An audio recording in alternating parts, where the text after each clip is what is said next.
Hello, everybody. I am back this week to start my Thanksgiving movies. Took a week off last week just to take a breather from the marathon of Friday the 13th movies and then focus on three Thanksgiving movies over the next few weeks and then jump into the Christmas season. So, welcome. If you don't know, if you're new here, my name is Stacia and I just like to talk about movies. So, with our first Thanksgiving movie, I have a little bit of a confession to make. I like Woody Allen movies, and I'm not saying anything about the man, love him or hate him, but he has made some really good movies, in my opinion. So, with this being Thanksgiving themed, I'm going to talk about the 1986 movie Hannah and Her Sisters. This movie starts off with the first Thanksgiving celebration at Hannah's house, goes on to a second celebration at Hannah's house, and then ends with a third celebration at Thanksgiving celebration at Hannah's house. And what happens in between those three? Hannah is played by Mia Farrow, and her sisters are Holly and Lee. Holly is played by Dianne Wiest, and Lee is played by Barbara Hershey. And even though Hannah, Mia Farrow's character, is the title character, she's really a supporting player of this, and it kind of evolves from stuff that happens around Hannah's life with her sisters and what the men in Hannah's life have meant to her sisters. Is sort of the perfect child out of the three children, and the other two are messy. Hannah is seemingly perfect. They all hold her up like she doesn't need anything, she doesn't want for anything. She is the successful one. She makes a decent living. She's an actress and a mother and seemingly wants for nothing. Her husband and her family life seem perfect, but really behind the scenes aren't.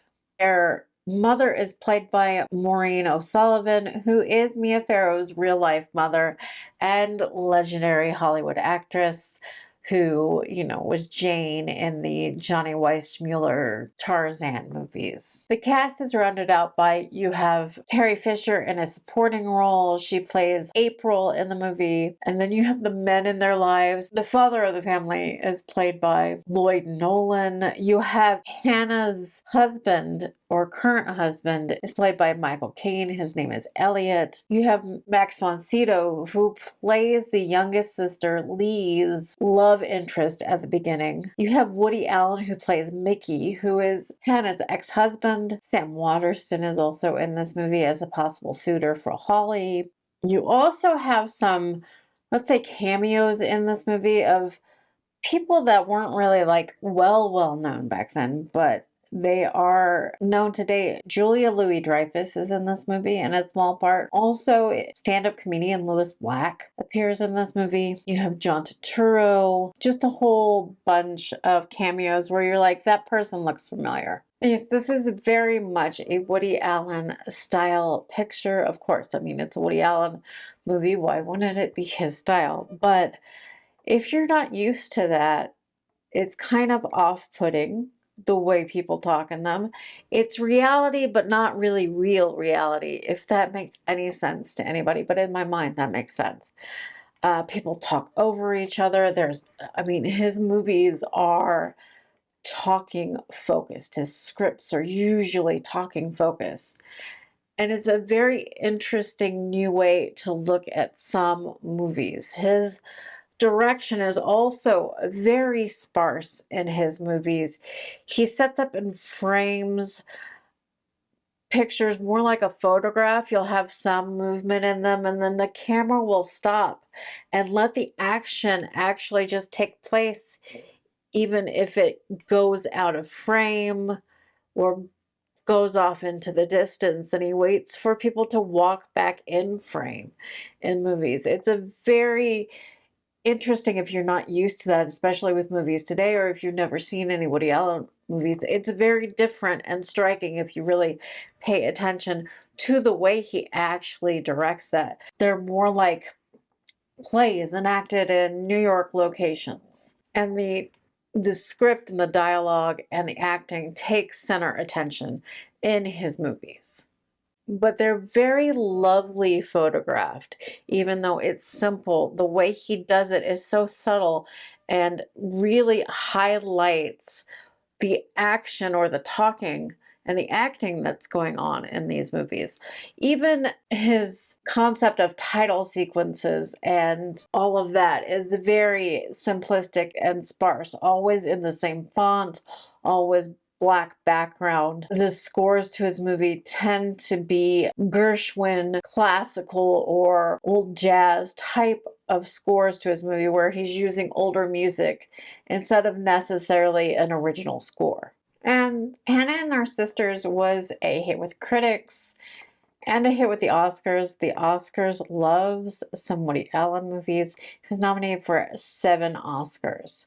It won 3. It won Best Supporting Actor for Michael Cain, Best Supporting Actress for Dianne Wiest, and Best Writing for Woody Allen. This was back when the Oscars were on Mondays, so Woody Allen used to have, I don't know if he still does, a running engagement at the Carlisle Hotel on Mondays where he played clarinet with his jazz band, so he never showed up for the Oscars back then. Hannah and Her Sisters was also nominated for Best Editing, Best Set Direction, Best Director, and Best Picture that year. Speaking of Thanksgiving, this movie does give off all the fall vibes. Like I said, it takes place between 3 Thanksgivings, but it's New York in the fall time for most of the action, and New York in the fall time is exquisite. It's a very 80s New York with how run down the city looks, but it does highlight some of its beauty in the roughness of that time. The architecture is a focus for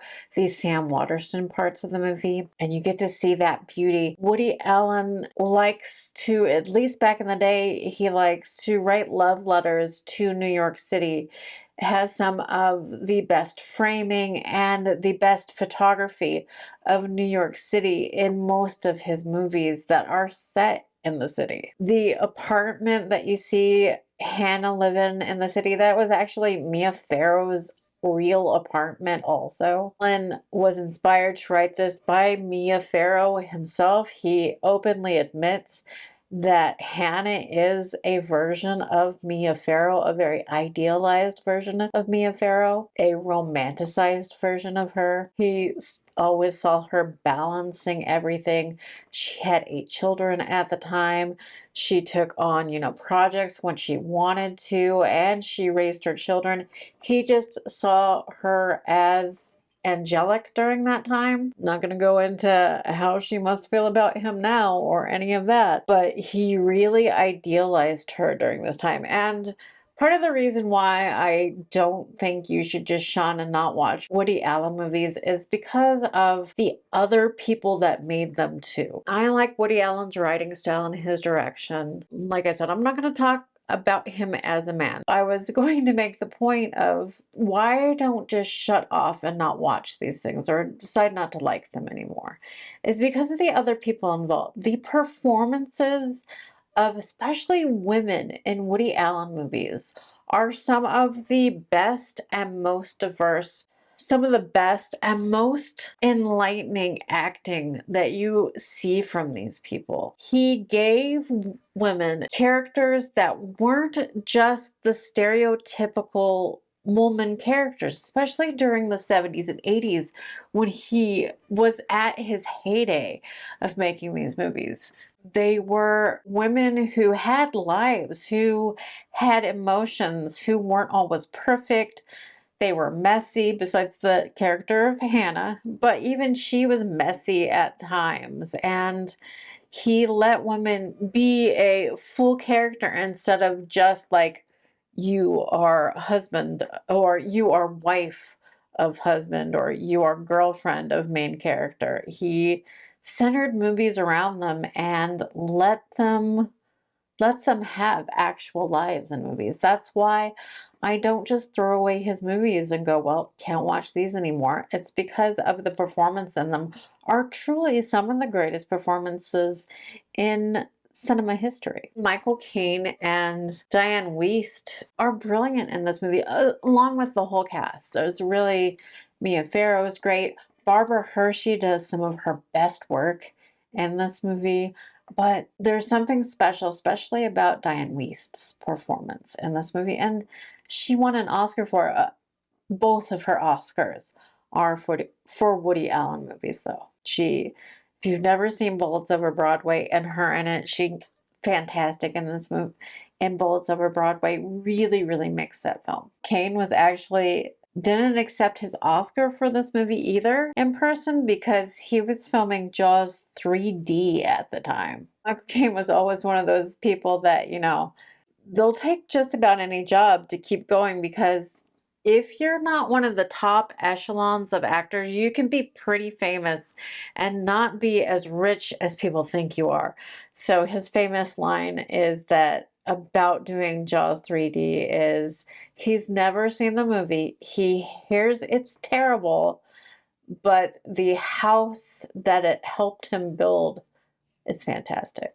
At the time, besides a critical hit and a darling with the Oscars, this was at the time became Woody Allen's most successful movie. It made over $40 million at the box office. The Allen movies are usually cheaper to make. This one only cost about $6.5 million to make, so this really gave Woody Allen some more financing that he needed to make his other movies, because I don't think he makes movies for the grosses or anything. He just loves making movies. So if you're looking for a Thanksgiving movie to watch this November to get you in the mood, to get you in those fall vibes, also those continuing fall vibes, because November is part of fall, even though it seems like we're jumping to Christmas earlier and earlier every year, then Hannah and Her Sisters is a great movie to get you in those Thanksgiving fall vibes. It's fall in New York. Who can go wrong with that? It has some great performances in it, and some of the things in it that are said now through the looking glass of time that they say in the movie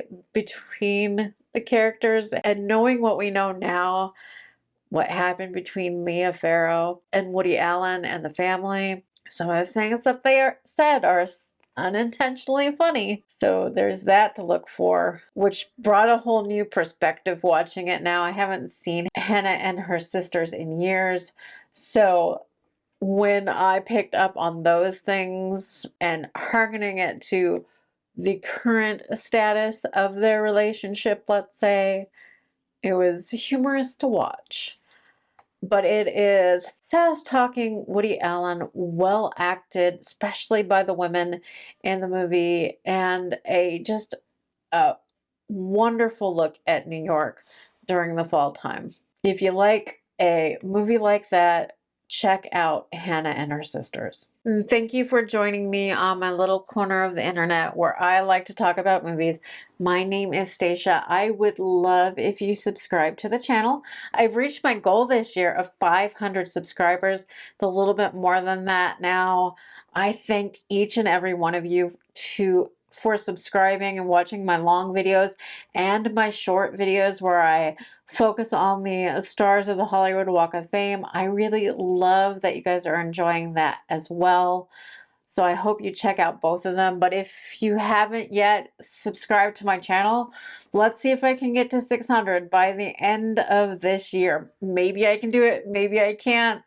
But let's see if I can get to 600, and then next year I'll just focus on getting to 1,000. But again, like I said, my name is Stacia. Thank you for joining me. I love you all. Bye.